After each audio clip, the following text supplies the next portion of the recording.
I watched a movie this weekend that I was worried about, but I know as a hardcore fan of the series, I had to watch it. I had to suffer through it a little bit, and that is Borderlands. I watched Borderlands, the movie. I want to give you a little bit of background into my fandom before we get into my review, because a lot of people that have reviewed this in, movies, gaming, etc., have all said, I'm not a fan of the franchise. They're just watching the movie as a movie.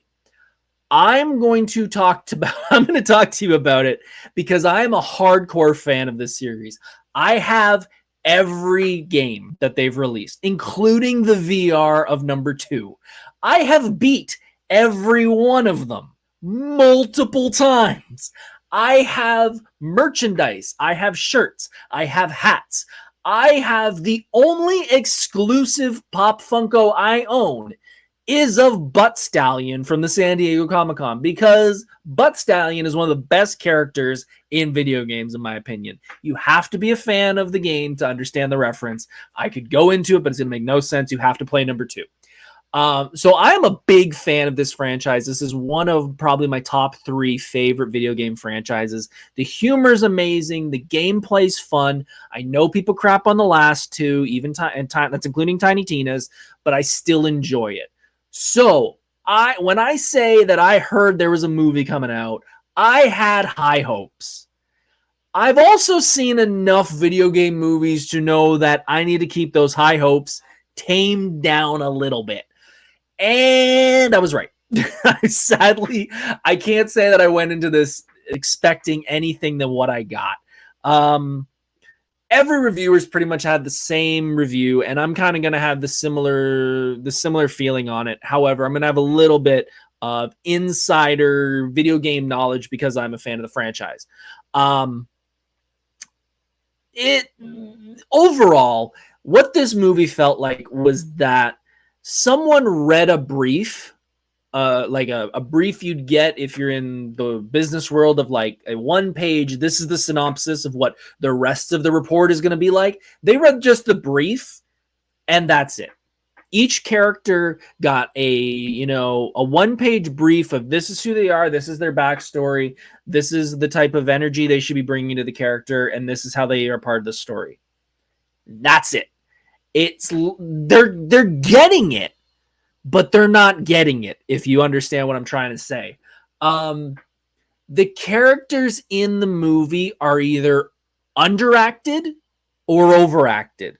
Lilith, for example, is so depressing in this movie, and that's very underacted, but she's also overacting how depressed she is.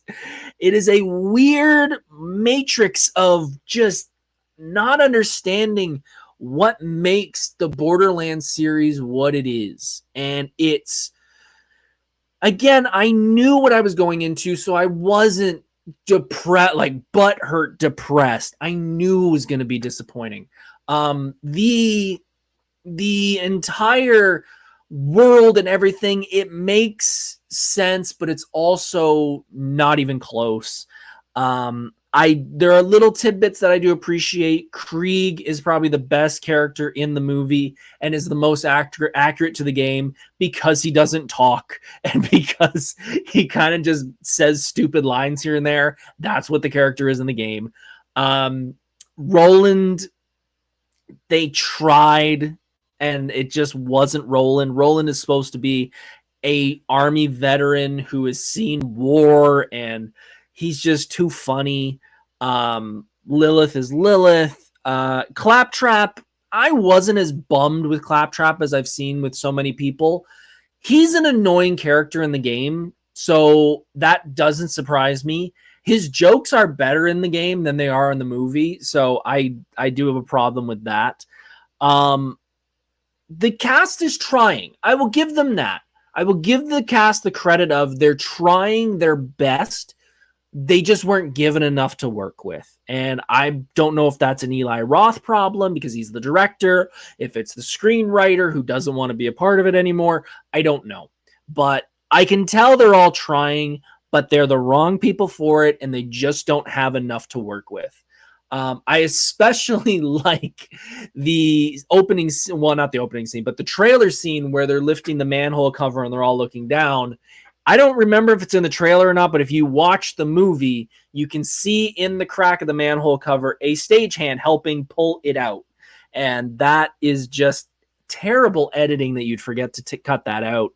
And it's just overall not a great movie. I give it a 3 out of 10. It wasn't bad enough that I needed to turn it off. I've watched enough bad movies that that's not a thing for me anymore. But yeah, overall, it was a 3 out of 10. We got some people in the chat. Let's see what people are saying. Crystal says, I'll say when the game creator isn't involved heavily, it's going to fail. Fallout is definitely proof of that. It was so amazing Todd was so involved. Agreed, 100%. There are so many times, including, I'll even bring up another game with The Witcher and Henry Cavill. You have these people who are diehard fans or creators of the series, and the Hollywood studio, whatever you want to call it, says we don't want them involved because they're too much of a pain in the butt. I don't understand the logic of that, but maybe that's just me. I do have to say Claptrap is on point for collaborated cosplay. Roland was not great, although I do have to give it to Kevin Hart that he dumbed down his comedy so much. It was still too much comedy. Agreed. I back that up 100%. He toned it down a ton, but it was still he's not supposed to have any comedy. And it was just, it was a 3 out of 10. Plain and simple.